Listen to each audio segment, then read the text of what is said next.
l'émission Saveurs divines. Cette bonne nouvelle du royaume sera prêchée dans le monde entier pour servir de témoignage à toutes les nations. Alors viendra la fin. Ce pain céleste vous est présenté par Immaculée Niraneza.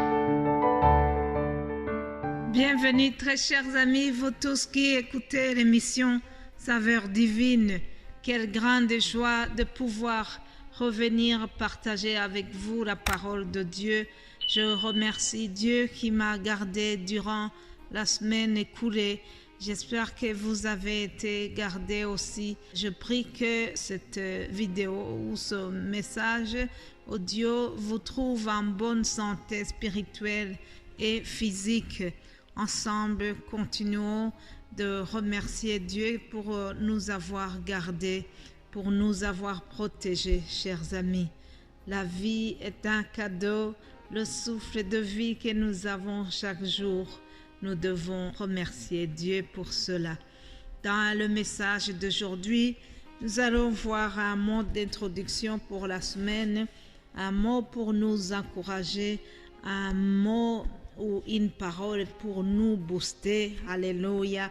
Dieu veut encourager son peuple en commençant cette semaine. Puis à la fin, je vous donnerai aussi le thème que nous allons suivre durant cette semaine. Que Dieu vous bénisse abondamment. Je vous propose de prier avant de continuer. Père Céleste, merci. Merci pour ta bonté, merci pour ton amour infini. Nous te rendons grâce pour nous avoir protégés, pour nous avoir préservés durant tout ce mois d'octobre qui touche presque à sa fin. Merci Seigneur parce que nous avons encore la possibilité de parler, nous avons encore le souffle de vie, nous avons encore de quoi manger, de quoi nous habiller. Nous avons un toit, il y a des sans-abri et nous pouvons dormir dans une maison. Seigneur, vraiment, nous te rendons grâce pour cela. Ce n'est pas banal et nous voulons être reconnaissants en commençant cette semaine. Seigneur, je vais te confier mes frères et sœurs qui écoutent ce message. Bénis-les abondamment. Bénis chaque personne qui prie pour saveur divine. Bénis les serviteurs et les servantes de Dieu qui œuvrent pour diffuser l'évangile au plus grand nombre de gens. Seigneur, bénis-les et nous voulons vraiment que le Saint-Esprit continue à nous utiliser pour élargir le royaume de Dieu, pour amener beaucoup d'âmes à Christ. Alléluia. Seigneur, merci pour tout. Bénis tout le monde qui va écouter ce message et qui fait son possible pour le partager autour de lui. Que toute la gloire te revienne. Au nom de Jésus, j'ai prié. Amen. Amen. Mes bien-aimés de Dieu, continuons donc le message d'aujourd'hui.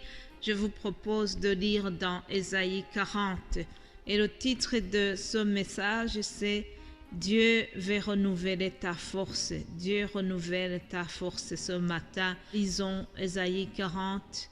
À partir du verset 29, il est écrit « Pourquoi dis-tu Jacob? Pourquoi dis-tu Israël? Ma destinée est cachée devant l'Éternel. Mon droit passe inaperçu devant mon Dieu. Ne le sais-tu pas? Ne l'as-tu pas appris? C'est le Dieu d'éternité, l'Éternel qui a créé les extrémités de la terre. Il ne se fatigue point, il ne se lasse point, on ne peut sonder son intelligence. Il donne de la force à celui qui est fatigué et il augmente la vigueur de celui qui tombe en défaillance. Les adolescents se fatiguent et se lassent, et les jeunes hommes chancellent. Mais ceux qui se confient en l'Éternel renouvellent leur force. Ils prennent leur vol comme les aigles. Ils courent et ne se lassent point. Ils marchent et ne se fatiguent point. Alléluia.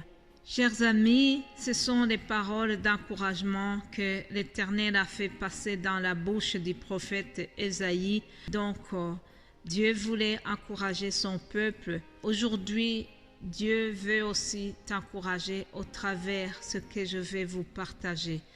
Peut-être que toi aussi, comme Israël à l'époque, tu te dis, ma destinée est cachée devant l'Éternel. Peut-être que tu te dis, mes larmes sont cachées devant mon Dieu. Mon attente est devenue trop longue et Dieu semble ne pas le voir. Tu te dis, ça fait des années que j'attends une réponse favorable. Tu te dis peut-être, ma libération traîne. Quand est-ce que Dieu va me faire justice? Vous qui êtes en prison, vous vous dites peut-être comme ça. Quand est-ce que Dieu va nous faire justice? Dieu ignore nos droits, cher ami. Comme dit la Bible ici, Dieu n'est pas insensible.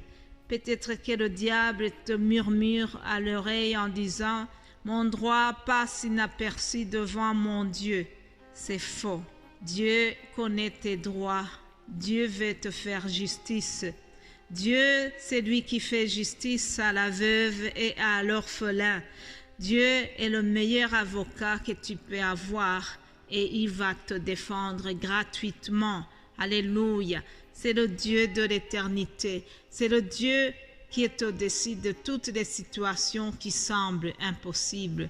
Notre Dieu est le meilleur médecin. Il est le médecin des maladies incurables. Alléluia. Je le déclare parce que je l'ai vécu, chers amis. Devant lui, l'impossible devient possible. Alors ce matin, Dieu veut renouveler ta force. Dieu veut que tu deviennes encore courageux et que tu gardes ton espoir. Au moment où tu étais désespéré, Dieu veut ranimer ton espoir. Il veut t'encourager. Il veut te dire qu'il est le Dieu de l'impossible. Alléluia. Il peut tout accomplir. Notre Dieu est sans limite, chers amis. Il est sans limite. Je veux vraiment que vous soyez encouragés au travers de cette parole que nous venons de lire. Notre Dieu est sans limite. C'est lui qui donne la force à ceux qui sont fatigués. Les adolescents se fatiguent et se lassent, mais ceux qui se confient en l'Éternel renouvellent leur force, nous dit la parole. Dieu ranime ton espoir en te disant, ne crains pas, n'aie pas peur, je suis avec toi, ne promène pas des regards inquiets, car je suis ton Dieu. Je te fortifie, je viens à ton secours, je te soutiens de ma droite triomphante. Alléluia. Soyez vraiment rassurés, chers amis, au travers la parole de notre Seigneur. C'est lui qui donne la force à ceux qui sont fatigués. Ceci était donc un mot d'introduction, une parole d'encouragement pour commencer la semaine. Ensuite, je vous donne le titre que nous allons suivre durant les jours qui arrivent. Nous allons lire dans Éphésiens 4, 29 à 30, et nous verrons comment Dieu nous exhorte à faire attention au Saint-Esprit qui nous a été donné. C'est une parole qui nous exhorte en tant que chrétiens, comment devons-nous nous comporter. Lisons au nom de Jésus-Christ, Éphésiens 4, 29 à 30. Il est écrit « Qu'il ne sorte de votre bouche aucune parole mauvaise, mais s'il y a lieu, quelques bonnes paroles qui servent à l'édification et communiquent une grâce à ceux qui l'entendent. » Verset 30, et vous allez souligner celui-là parce que nous allons surtout parler de celui-ci. Verset 30, il est écrit « N'attristez pas le Saint-Esprit de Dieu par lequel vous avez été scellés pour le jour de la rédemption. » Chers amis, le Saint-Esprit nous a été donné. Jésus-Christ avait promis à ses disciples qu'il ne les laisse pas orphelins, mais qu'il enverra le Saint-Esprit qui va les aider, qui sera leur consolateur. Alors le Saint-Esprit, il est venu, il vit en nous. La parole nous dit que nous sommes le temple du Saint-Esprit. Cependant, nous devons faire attention à la personne du Saint-Esprit. n'attriste pas le Saint-Esprit. C'est l'exhortation de toute la semaine. Soyez bénis, chers amis. Nous y reviendrons dans les jours à venir. Passez une excellente journée. Que Dieu vous bénisse abondamment au nom de Jésus-Christ. Amen.